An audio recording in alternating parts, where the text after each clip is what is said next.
One, opisyal ang nag-uutos. Opo. Pangalawa, natatakot kayo para sa kaligtasan ninyo at ng pamilya ninyo. Do you confirm this? Opo, Your Pwede ka Honor. ring mamatay. Tama? Lalo.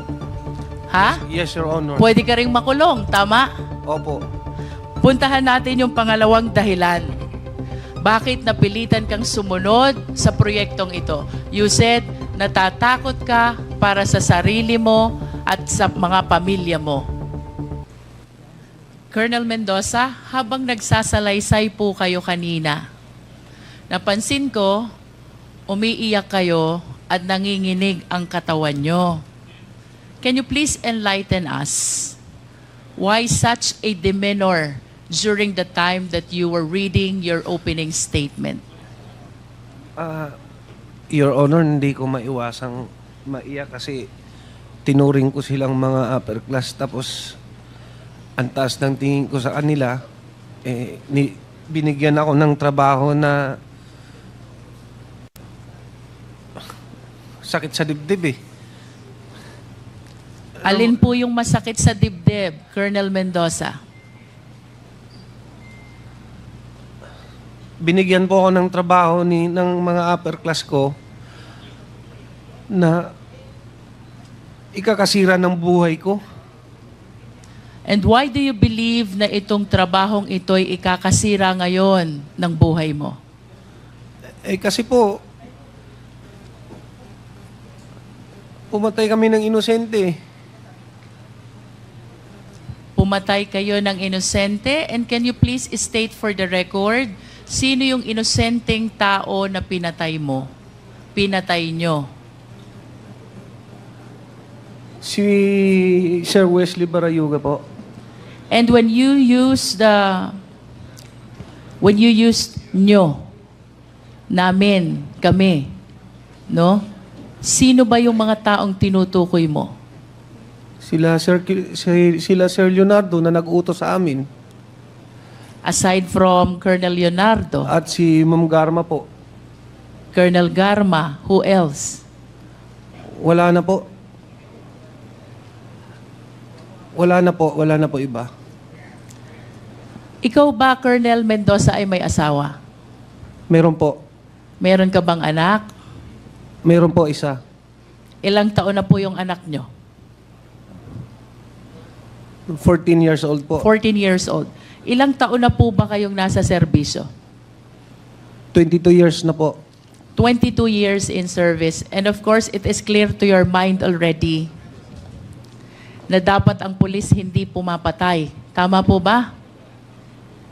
That is the general rule. Ang pulis hindi dapat pumapatay because due process must be served.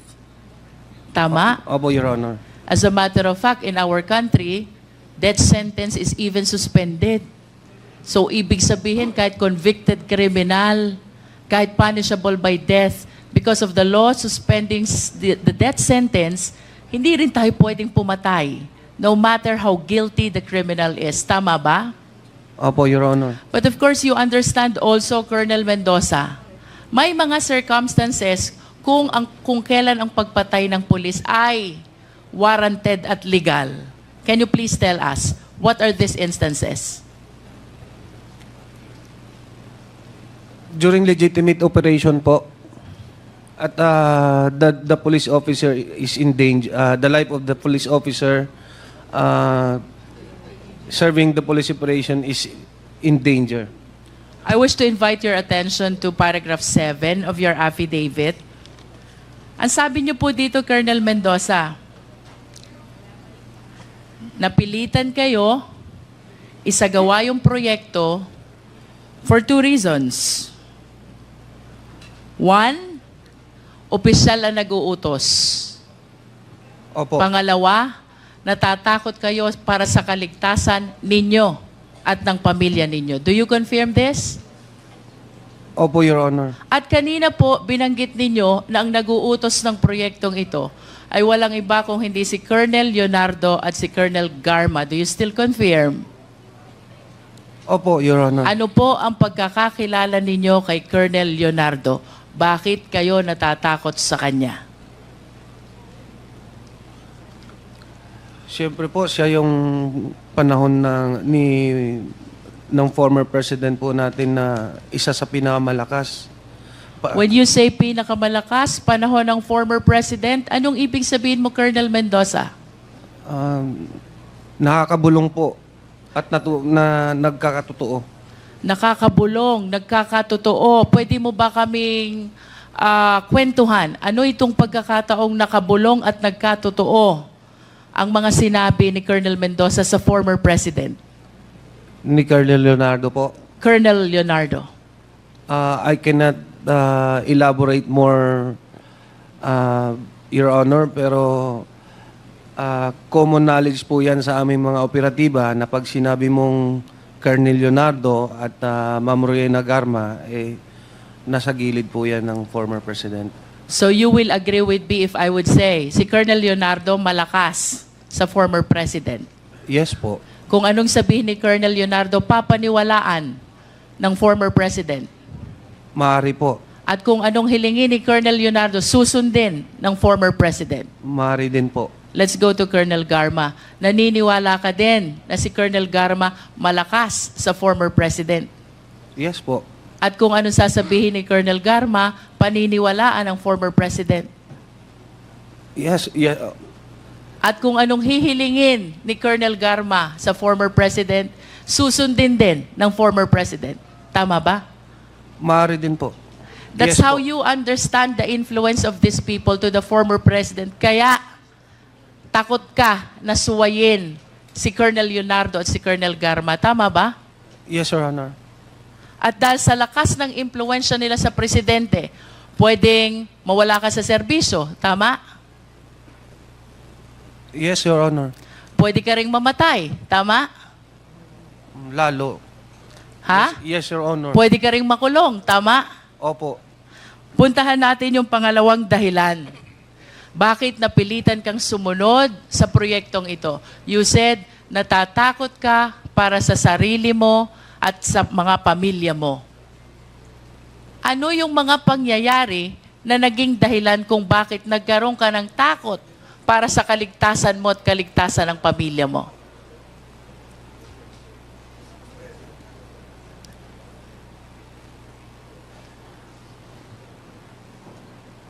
Kasi nga po, maimpluwensya po sila. Pag hindi ko po naman sinunod, baka hindi lang naman ako ang balikan, baka pati pamilya ko pa. Pag sinabi mo ba, Colonel Mendoza, baka hindi lang ikaw ang balikan, anong ibig sabihin mo ng salitang balikan? Kumbaga, hindi ako sumunod, Your Honor eh. So, hindi ako, kumbaga, pagka hindi ka sumunod, hindi ka kanila. What do you fear for your family kung bakit sinabi mo sa salaysay mo, natatakot ako para sa kaligtasan ko at ng pamilya ko? Anong posibleng mangyari sa'yo at sa pamilya mo kung hindi ka susunod kay Colonel Leonardo at kay Colonel Garma? Siyempre po, baka mamamatay po. You are saying posibleng patayin nila ikaw at ang pamilya mo? Are you saying that? Opo, Your Honor. Bakit mo nasabi ito? Anong pagkakataon na napatunayan mo sa sarili mo na kaya nilang gawin ito?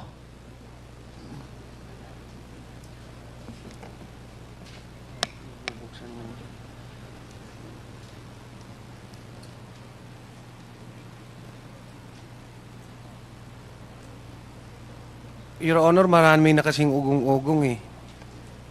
Maari mo bang isalaysay sa amin ano yung mga umuugong na yon?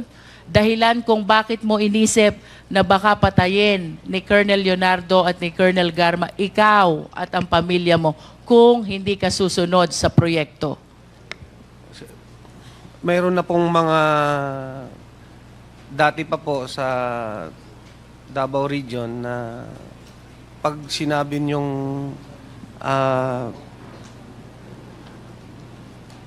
Colonel Leonardo, yan po yung may hawak ng mga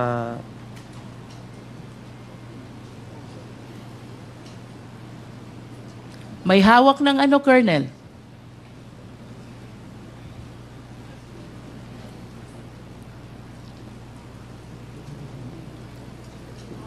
Kumbaga, mga hitman po. Colonel Leonardo, may hawak ng mga hitman. Is that what you're saying? That is kumbaga, yan po yung usap-usapan. Hindi ko naman po makukumpirma. Pero Usap-usapan. Let's talk about usap-usapan. Ayon sa usap-usapan na yan, ano ang mga pangyayari na sa pagkakaalam mo at ayon sa usap-usapan ng mga kasama mo, may kinalaman si Colonel Leonardo at si Colonel Garma? Can you cite some incidents na lumutang ang pangalan nilang dalawa ayon sa usap-usapan? Without necessarily you having a personal knowledge. Ayon sa usap-usapan, anong mga pangyayari ng patayan ang may kinalaman si Colonel Garma at si Colonel Leonardo? yung mga nasa loob ng mga Chinese na nakakulong doon, Ito ba matagal mo nang alam or it's it because you're watching already the hearing of Quadcom? no, noon pa po yan.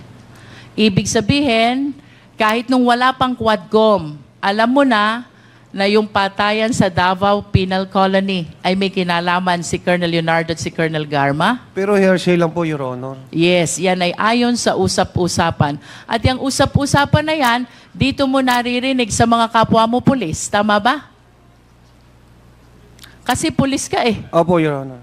Kung pulis ka, ibig sabihin, yung usap-usapan na yon sa kapwa pulis mo rin naririnig. Tama? You said yes already, Colonel. Yes. Aside from this Davao Penal Colony where there are 3 Chinese drug lords who were killed, ano pa, ayon sa usap-usapan yung mga insidente, ay may kinalaman silang dalawa? Wala na po akong maalala, Your Honor. Wala ka nang maalaala. Opo. Wala na po. You remember about the allegation of Mayor Tommy Osmeña of Cebu? Ngayon na lang po ko yan nalaman kasi nanonood po ako ng congressional. So it is because of the killing incident in Davao Peloni, kaya natakot ka para sa kaligtasan mo at ng iyong mga pamilya. Tama ba yon? Opo, Your Honor. At ito rin ang dahilan kung bakit sa kabila ng alam mo na bawal ang pagpatay, no matter how guilty the person is, pumayag ka na isagawa ang nasabing proyekto. Tama ba? Opo, Your Honor. In your affidavit, specifically paragraph 5, you also mentioned na gusto mo munang beripikahin ang impormasyon tungkol sa pagkakasangkot ni Wesley Barayuga sa drug operation, kaugnay ng impormasyon na ibinigay sa iyo ni Colonel Leonardo. Bakit mo hiniling kay Colonel Leonardo na beripikahin muna ang impormasyon na ito? Kasi po, government employee po yung target. Normal po yun na magkanda ka ng sarili mong investigation muna. At kapag hindi verification. government employee ang target, wala bang verification na mangyayari? Meron naman po. Meron din po. So why do you want to make your own verification? Ikaw ba at that particular time ay nagdududa sa sinasabi ni Colonel Leonardo? Yes po. Bakit ka nagdududa? Kasi yung target, bakit nasa loob ng PCSO eh? He is not only inside the PCSO. He is the board secretary of Yes. PCSO. And during that time, may naririnig ka ba na nagagalit o kinasasangkot ang gulo ni Wesley Barayuga? Wala naman po. And what were you thinking nung sinabi sa'yo ni Colonel Leonardo, wag nang beripikahin, bibigyan ka na lamang ng profile ni Colonel Garma? Yun nga po, nag-aalinlangan. Kaya lang, wala tayong magawa eh. Wala po akong kundi sundin. Kahit nag-aalinlangan ka, kung totoong sangkot sa droga si Wesley Barayuga, itinuloy mo dahil natatakot ka sa opisyal mo. Opo. Tama? At natatakot ka para sa kaligtasan mo at ng pamilya mo. Tama? Opo, Your Honor. At kaya ka natatakot sa mga opisyal mo ay dahil malalakas sila at maimpluwensya sa dating Pangulo. Tama? Opo. After some time, kinontak mo na itong si Nelson Mariano. At si Nelson Mariano ang humanap ng hitman. Do you confirm this? Opo, Your Honor. And after some time also, tinawagan ka ni Tox na di umano, tao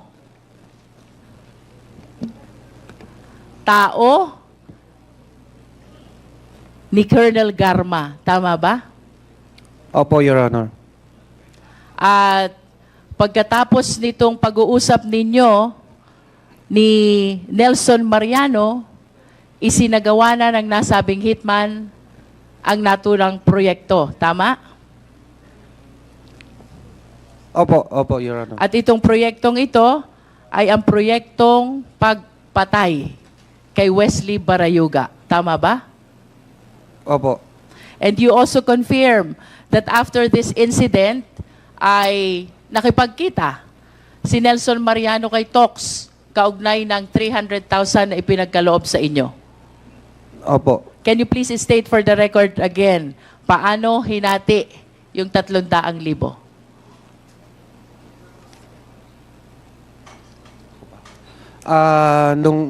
Nung dumating po si Nelson, may dala-dala po siyang 300. Binigyan niya ako ng 40. Binigay ko na sa kanya yung iba. Ang kumuha ng pera ay Nelson po. si Nelson. Pagkatapos niyang kuhanin ang pera kay Tox, anong sunod na nangyari? Pumunta po siya sa akin. Pumunta sa'yo, Sabi niya, eto na po, sir. Sabi ko, sige. Sabi niya, binigyan niya ako ng 40. and then, where did the rest of the 260,000 go? Nasa kanila po. Nasa kanila. Would you know kung paano nahati yung 260,000? Si You have Nelson 1 minute po. left, Congresswoman Jinky. Si Nelson na ang nakakaalam noon. Opo. Yes. Colonel Mendoza, I want to remind you, you have a career in the PNP. Tama? Yes, Your At Honor. kagaya na sinabi mo, ikaw ay 20 taon na o 22 taon na nasa serbisyo. Yes, Your Honor. And perhaps after some time, you will be enjoying your retirement in PNP. Tama ba? Yes, Your Honor. I am just curious. Sa kabila ng panganib na iyong isinalaysay sa iyong opening statement, bakit ka lumutang at bakit mo isinasalaysay itong insidenteng ito laban kay Colonel Leonardo at kay Colonel Garma?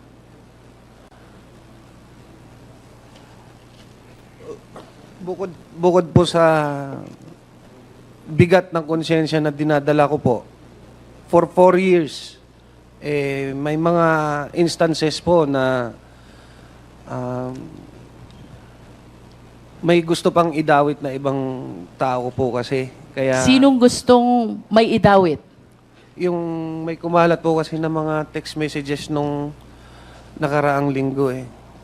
Anong sabi sa text messages? Na hindi lang ako daw po yung gunman, ganun lang po. Hindi lang ikaw ang?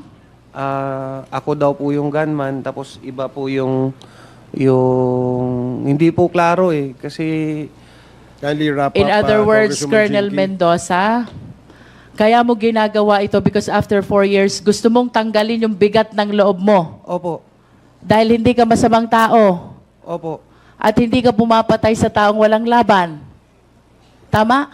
correct po. At napilitan ka lamang pumatay dahil sa takot mo sa mga opisyal na ito. Tama? Correct po. Nevertheless, I wish to manifest, Mr. Chair, Colonel Mendoza. In a theory of conspiracy, there are 3 types of principal. And in the story you narrated, You mentioned the name of Colonel Leonardo, Colonel Garma, Colonel Santi Mendoza, Nelson Mariano, Tox, and Loloy, the hitman. Under the theory of conspiracy, kahit hindi ikaw ang pumatay, you will still be liable for the same crime. This is the definition of conspiracy. That the act of one is the act of all. The crime of one is the crime of all. And the penalty of one is the penalty of all. And I wish to state for the record, Mr. Chair, that given these names who figured out in this killing incident against Wesley Barayuga, it appears to us that Colonel Leonardo and Colonel Garma participated as conspirators by inducement. Kung hindi po nila pinagplanuhan, inisip, inutos, at ipinagkaloob lahat ng mga kailangan, they will not be able to perpetrate this crime of murder. For Colonel Santi Mendoza and for Nelson Mariano, perhaps they did not participate in the killing incident. However, under the law, they are considered as principals by indispensable cooperation. Sapagkat sila ang nag-connect sa hitman. And without their indispensable cooperation of connecting this idea, this criminal intention to the perpetrators, there is no crime of murder. And for Loloy and the rest of the backup who appeared in the video, perhaps the one riding in the car and the one riding in the motorcycle na di umano'y bumak up sa pagpatay na ito, we can consider them as principal by direct participation. Sa kabila ng lahat ng ito, sa kabila ng posibilidad na madawit ang pangalan ni Colonel Santi Mendoza at kasama na si Nelson Mariano, they took the courage to speak before the Quadcom dahil gustong alisin ang bigat sa dibdib ng loob, particularly of Colonel Mendoza. Thank you, Mr. Chair. Thank you. Para sa may init na balita sa loob at labas ng bansa, subscribe na sa Teleradyo Serbisyo YouTube channel.